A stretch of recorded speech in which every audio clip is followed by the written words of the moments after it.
Good morning, everyone. Today we can start the political science second part, chapter number first, challenges of the national buildings. पिछले chapter में हमने discussion किया था what were the main problem face by the India at the time of independence. Bharat ने आज़ादी के बाद किन किन समस्याओं का सामना करना पड़ा। वी कैन कंटिन्यू, हम आगे कहेंगे, आगे बताएंगे। Tragic transformation of the population about 80 lakhs. कल भी मैंने बताया था कि बहुत ज्यादा पॉपुलेशन को चेंज करना पड़ा, ट्रांसफर हुई। 80 लैक्स के 80 लाख के आसपास कुछ लोग हैं, कुछ लोग हैं भारत से पाकिस्तान गए, और बहुत से लोग हैं जो पाकिस्तान से भारत आए। जो हमारा कम्युनल राइट होते हैं उसमें बहुत ज्यादा लोगों को प्रॉब्लम का फेस करना पड़ा। Killing and the atrocities 5 to 10 lakhs, ये एक डाटाज है, इससे ज्यादा भी ये चीजें हो सकती है। 5 से 10 लाख लोगों की मृत्यु हो जाती है इस होलोकास्ट के अंदर।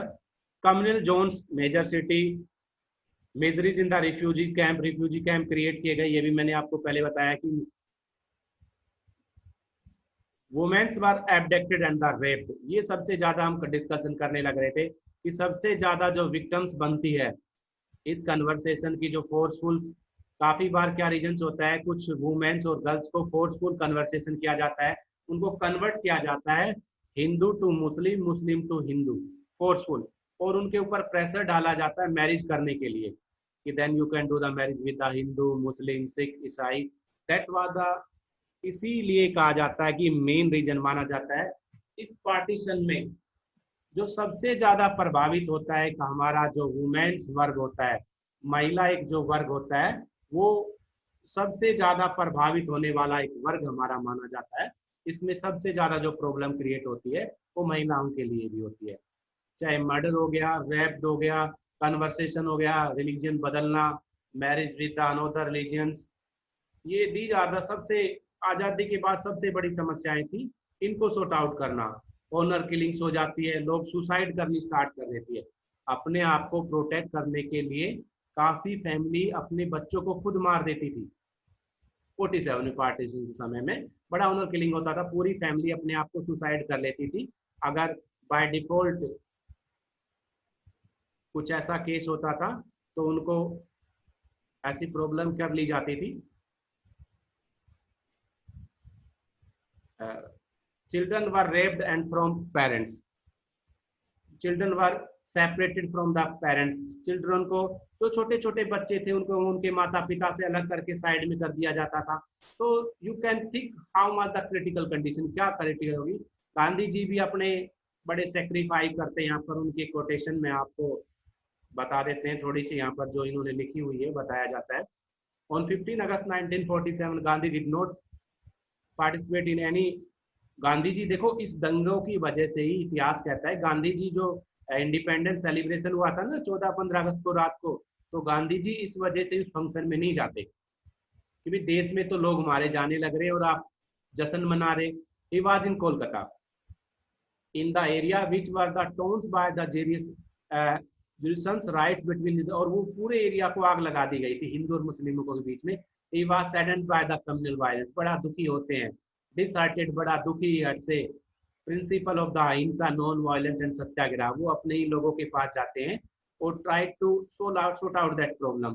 गांधी जी कोलकाता में हिंदू मुसलमानों के पास जाते हैं, और जब दंगे होते हैं तो गांधी जी वही होते हैं और पूरी दंगों की भीड़ में जाते हैं। और गांधी जी उस समय फास्ट भी करते हैं नॉन वायलेंस में। गांधी जी का तो सबसे बड़ा वेपन यही था कि गांधी जी हिंदू और मुसलमानों के जो राइट्स होते हैं उनको सॉर्ट आउट करने के लिए Gandhi ji have been be started to the fast, वो अपना व्रत वाला सिस्टम करते हैं ताकि देश में इस समय जो क्रिटिकल कंडीशंस है वो नहीं आए, ऐसी क्रिटिकल कंडीशन ना आ पाए। Anjali Bengal,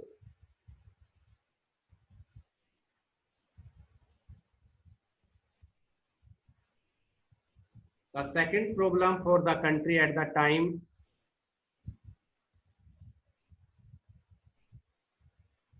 integration of the princely state. अब प्रिंसली स्टेट होती है देसी रियासतें। प्रिंसली स्टेट का मतलब सॉरी, 1 मिनट जस्ट वेट।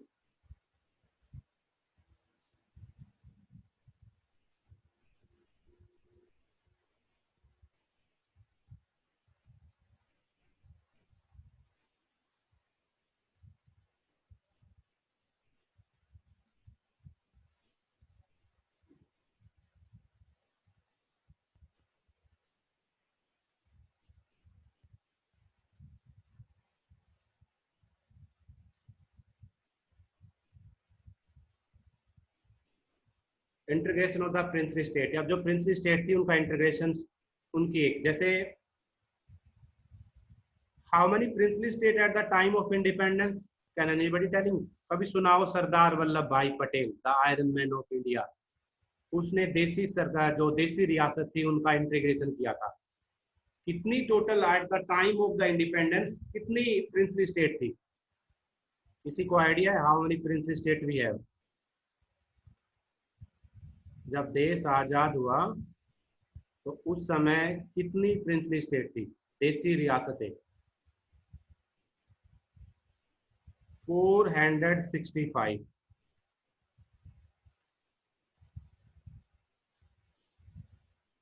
अब ब्रिटिश गवर्नमेंट ने जब यहाँ से वो चले जाते हैं तो there have been be two option, इन लोगों के लिए 3 ऑप्शन निकाले जाते हैं। First, if you want to join the India, अगर आप इंडिया को ज्वाइन करना चाहते हैं then you will be join to India, okay.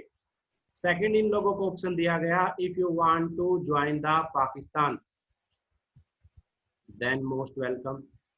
और इन्होंने, इन नालायकों ने इनको थर्ड ऑप्शन और दे दिया, if you don't want to join the both, भैया ना भारत में जाना ना पाकिस्तान में जाना, then you will be known as the independence, कि आप फिर आजाद रहेंगे। यानी जाते जाते भी अंग्रेजों ने हमारे कंट्री में पार्टीशन के सीड्स, बीज बो दिए। पता था कि 465 देसी रियासत, जूनागढ़, कश्मीर, मणिपुर, हैदराबाद, निजाम, मराठा, मारवाड़ा, राजपूताना, इतनी ज्यादा राजाएं ये कभी एक नहीं हो सकते, और हमारे जाने के बाद भी ये भारत आपस में ही लड़ता रहेगा। डेट वाज द, आप ये स्ट्रेटेजी उनकी बोले, अंग्रेजों की कोई टेक्निक्स बोले, या कहीं ना कहीं वो अपने अलग तरह की। अब देखो थोड़ा सा, एक तो मुझे इन नॉन फी को पहले रिमूव करना पड़ता है। मैंने कितने टाइम का, मेरी हम्बल रिक्वेस्ट बेटा, जिसकी फी पेमेंट नहीं है वो ज्वाइन ना करे, वन बाय वन मुझे उन्हें रिमूव करना पड़ता है, अदरवाइज फिर स्कूल वाले बोलेंगे कि इन्हें क्यों पढ़ाने लग रहे हो। चलो भैया, ये उस टाइम का एक पॉलिटिकल मैप मैं तुम्हें दिखाता हूँ थोड़ा सा। ये देखिए 1947 का इंडिया, आजाद होने से पहले का ये इंडिया है, आजाद नहीं होती थी। अब रेड कलर में जो आपको ब्रिटिश प्रोविनेंस, ये सारे अंग्रेजों के प्रोविनेंस थे उस टाइम, हमारा राज्य जिसको बोलते हैं। जैसे अब हमारे हरियाणा में जैसे 29 स्टेट है, कंट्री में हमारी जैसे स्टेट है वो है बलूचिस्तान, पंजाब, ये देखो पंजाब, कंबाइंड पंजाब, ये आपके सामने अगर दिखाई दे रहा हो, ये वाला कंबाइंड पंजाब यहाँ से है। एक मिनट दिखाता हूँ, ये देखो कंबाइंड पंजाब पार्टीशन हुआ, ये सिंध, ये यूनाइटेड प्रोविंस, इसको ध्यान रखना बहुत बार आएगा ये नेम। यूपी को उस टाइम यूनाइटेड प्रोविंस बोलते थे, संयुक्त प्रांत, इसको जरूर याद रखना। यूपी को आजादी के समय यूनाइटेड प्रोविंस बोलते थे। मद्रास देखो कितना बड़ा है, ये मद्रास। बॉम्बे, यहाँ पर आजादी के समय ये बॉम्बे, ये यूनाइटेड प्रोविंस और ये सेंट्रल प्रोविंस। कोई गुजरात वगैरह महाराष्ट्र वगैरह कुछ नहीं था। बॉम्बे, ये उड़ीसा यहाँ से, ये पूरा बंगाल, और ईस्ट के अंदर सिर्फ एक ही स्टेट था, आसाम, और ये बिहार। अब देखो प्रिंसली स्टेट, अब जो ये येलो येलो आपके सामने बच गया ना, ये सारे प्रिंसली स्टेट थे। अब देख लो ये,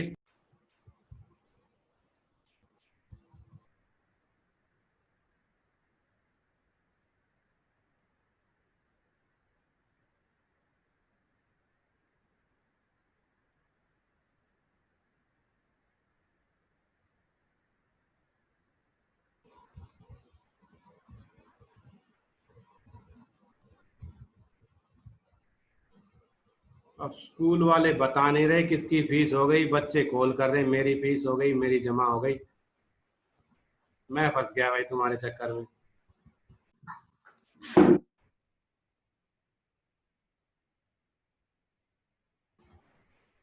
भाई किसकी जमा हो गई आ जाए। सुमित धारीवाल,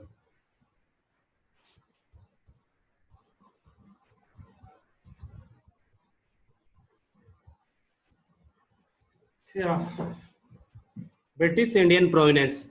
अब देखिए जो ब्रिटिश इंडियन प्रोविनेंस होते थे इनकी डेफिनेशन क्या होती है? Directly under the control the British government. ये जो हमारे रेड वाले हैं ये ब्रिटिश प्रोविनेंस कहलाते थे, जो डायरेक्ट ब्रिटिश के आते थे। प्रिंसली स्टेट, देसी रियासत किसको बोलते थे?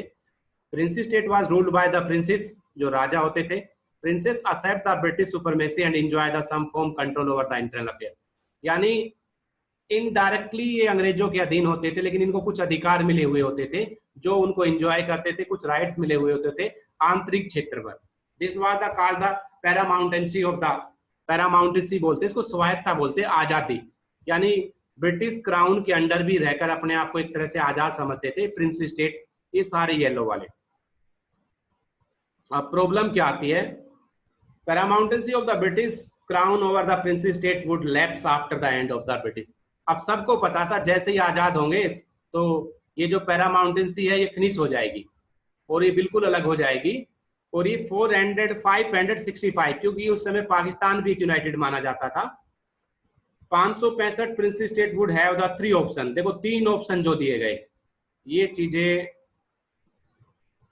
3 ऑप्शन दिए गए भैया, you have 3 option. Join India, most welcome. Join in Pakistan, remain independence.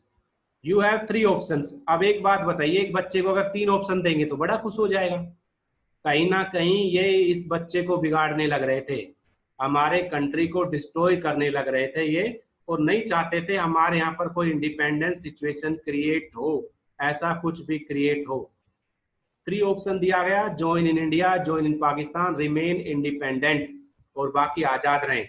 यानी सीधा बोला गया भारत में जाना है तो जाओ, पाकिस्तान में जाना तो जाओ, कहीं नहीं जाना तो आजाद। अब आप सोचे एक इंडिया में अगर 565 देश बनेंगे तो कहां इंडिया बचे? Most of the princely state decided to remain independence. अब देखो बहुत से ज्यादा ने तो क्या दिमाग लगाया, सबने तो अपना इंडिपेंडेंस होना स्वीकार कर लिया। राजा तो राजा होता है ना, वो गुलाम क्यों होगा किसी का? इन सब ने बड़ा अच्छा टेक्निकल आइडिया लगाया, इन राजाओं ने, इन सब राजाओं ने आजाद होना बेस्ट ऑप्शन था। First declaration by the ruler of the Travancore. ये नीचे पौंडीचेरी के पास एक राजा होते थे त्रावणकोर के, उन्होंने अपने आप को अनाउंसमेंट कर दिया कि I am not going with Indo Pak, ना इंडो में जाऊंगा ना पाक में जाऊंगा, I will be remain an independence, मैं आजाद रहूंगा। चलो बहुत अच्छी बात है। India independence was the aim of the unity, self determination and the democracy.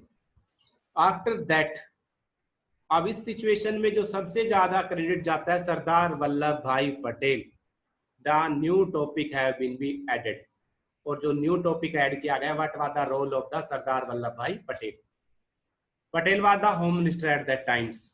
Patel ji home minister, गृह मंत्री माने जाते थे। And all the powers have given by the Nehru parliament, उनको पावर दी गई कि जो 565 ये देसी रियासतें जो है पटेल जी, इनका क्या करना है क्या नहीं करना है वो आपको देखना है, किस प्रकार इनके इंटीग्रेशन करना है क्या नहीं करना है, बाय हुक और बाय क्रुक। तो प्यार से माने तो ठीक है, नहीं माने तो भी आपको देश की एकता को बचाना है। और इन 565 में से 561 रियासतों को, राजाओं को विद इन 6 मंथ पटेल साहब ने अपने इंडिया में मिलाया। That was the main reason he will be known as the iron man of India. 565 में से 561 देसी रियासतों को बड़े अच्छे तरीके से, बड़े प्यार से, बिना कुछ फाइट किए उन्होंने अपने कंट्री में मिलाया। रिमेनिंग 4 को भी उन्होंने मिलाया, but after the some times. Anybody know the name of the which 4 princely state? वो 4 देसी रियासतें कौन सी थी जो आजादी के बहुत बाद भारत में मिलती है? हैदराबाद, मणिपुर, कश्मीर और Junagadh. There have been 4 princely state: Kashmir, Manipur, Hyderabad and Junagadh. These 4 have been refusing. इन्होंने रिफ्यूज कर दिया था। लॉन्ग टर्म्स, लॉन्ग हिस्ट्री चलती है, बैटल्स होते हैं, निजाम के साथ बैटल है। कश्मीर का इशू तो आज तक चला आ रहा है, आपको पता है, पीओके हमने आधा लॉस कर दिया था इसी वजह से। एंड मणिपुर का भी जो राजा होता है वहां पर बड़े रिवल्स होते हैं। चैप्टर नंबर 4 और 5 में जाएंगे तो सेपरेट स्टोरी होती है हमारी। What was the story of the integration of the Kashmir, Manipur, Junagadh and Hyderabad. So in chapter number 1 we can't discuss in the detail, but in chapter number 4 we can discuss about the government of India was against of the possible divisions। ये नेहरू जी की पहली cabinet, NCERT में भी हमारा picture है, नेहरू जी की पहली cabinet है। वो शपथ लेने के बाद चक्रवर्ती राजगोपालचार्य गवर्नर जनरल 1948 में बड़े जो राइट में बैठे हैं, रफ़ी अहमद किदवई, बलदेव सिंह, मौलाना आज़ाद, फिर उसके बाद आपके ये नेहरू जी, बीच में ये नेहरू जी हमारे, फिर उनके बाद जो जगजीवन राम जी जो स्पेक लगा के बाद जगजीवन जी राम जी बैठे हैं। जगजीवन जी के बाद ये आयरन मैन, इन्हें ये देख लीजिए नेम, सरदार वल्लभ भाई पटेल। ये जो नया नेम ऐड हुआ है, नया टॉपिक आपका है, इसके बारे में मोर इन्फॉर्मेशन देंगे, सरदार वल्लभ भाई पटेल। इसके बाद राजकुमारी अमृत कौर है, नेक्स्ट में जो लेडीज है जॉन मथाई है, बाबू जगजीवन राम बैठे हैं लेफ्ट राइट में, गडगिल जी है, नगोई है, डॉक्टर अंबेडकर जी भी है। ये अंबेडकर जी कहीं ना कहीं चेहरा तुम्हें अगर मिल जाए तो, श्याम सुंदर मुखर्जी है। ये these are the first cabinet का एक रेयर पिक्चर हमारे कंट्री में मिल जाता है कि देश में जो पहली हमारी कैबिनेट थी उसकी मीटिंग होती है, नेहरू जी इसका एडेड करते हैं। 1 minute. Government approach. Good morning Nagendra sir. Yes ma'am. Sir, Arun and Ayush in 12th house, they have deposited amount. Ma'am, if I can remove in the single class that it is not possible, they can add. In next class they will be join us. If we can remove. So please message them, they can connect in the class. I will make the arrangement call from office. Okay. Thank you. Welcome. Government approach was guided by the 3 considerations. अब 3 consideration government ने approach की। The people of most of the princely state wanted to become the part of Indian unions। जो princely state है ना, उनके जो peoples होते हैं, common peoples, आप और हम लोग, हम ज्यादा से ज्यादा ज्वाइन करना चाहते थे इंडिया को। The government was ready to give the autonomy some regions। सरकार ने भी थोड़ा लीनियंसी दी, नेहरू गवर्नमेंट ने भी उनको थोड़ा सी छूट देने की कोशिश की। If you want to join us, कि देखो भैया सीधा सिंपल, तुम हमारे पास आओगे तो हम थोड़ी सी ऑटोनोमी आजादी दे देंगे तुम्हें, यानी तुम्हारी जो प्रॉपर्टी है तुम्हारे पास रहेगी, पेंशन देंगे तुम्हें, राजा महाराजा और तुम्हारी जो संतान है उनको पेंशन देंगे, and you will be known as the king. आज भी तुम्हें लोग राजा ही कहेंगे, चाहे राजा अमरिंदर सिंह हो, राजा भैया हो। आज भी हमारे कंट्री में बहुत से राजा मिल जाते हैं। आज भी हमारे इंडिया के अंदर मध्य प्रदेश में सिंधिया का नाम अगर तुम्हें सुना हो, सिंधिया फैमिली आज भी एज ए किंग करती है। जयपुर के अंदर काफी फैमिली है, मेहता बीबी कौर है। पंजाब के अंदर जो पंजाब के सीएम है अमरिंदर सिंह, वो भी एक राजा की फैमिली से बिलोंग करते हैं। तो आज भी हमारे यहाँ पर राजा हैं, बट ऑफिशियली नहीं है। In the background of the partition, the integration and the consolidation of the territorial boundaries, nation assume the supremacy। अब उन्होंने कहा अगर हम इंडिया के अंदर ही पार्टीशन करेंगे तो बहुत ज्यादा बाउंड्री रिक्रिएट हो जाएगी, जो पॉसिबल नहीं है हमारे लिए। तो जैसे भी हो और जो भी हो, जो पैटर्न फॉर्मूला टेक्निक यूज करें, 565 इन प्रिंसली स्टेट को इंडिया में इंक्लूड करना है। पटेल जी जो चाहे इसके लिए करना, ही will B free. Nehru cabinet ने बोला कि साहब आप जो करना चाहे वो कर सकते हैं, प्यार से माने मोस्ट वेलकम। आर्मी एक्शन लेना है, then you have the power. कैसे भी करके अब गवर्नमेंट को ये चीजें कंफर्म थी, we did not face another partitions. अब हम दूसरा पार्टीशन फेस नहीं कर सकते हैं। So on Google you can search about the Sardar Vallabhbhai Patel and everybody note down the DOB date of birth जो उनकी है 1875।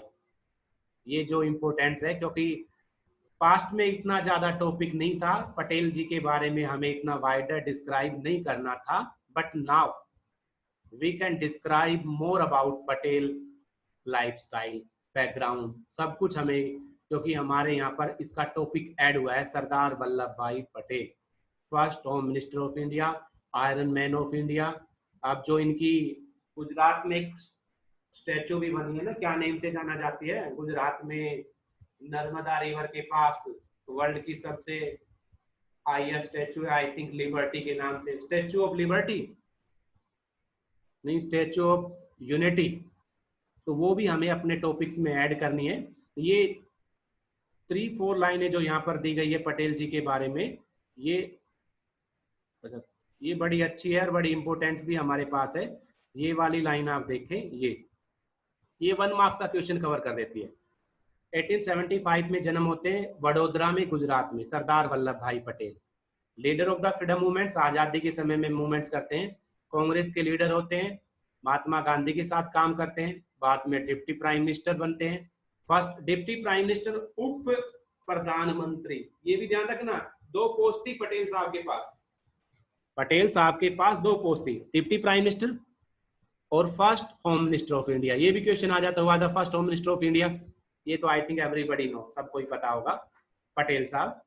And played a important role of the integration of the princely state.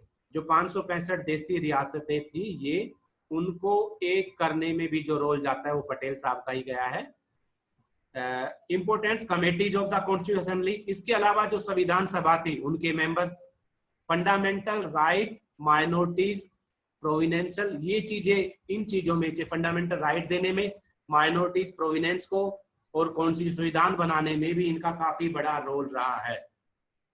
इतना ही आएगा, 1 और 2 marks का।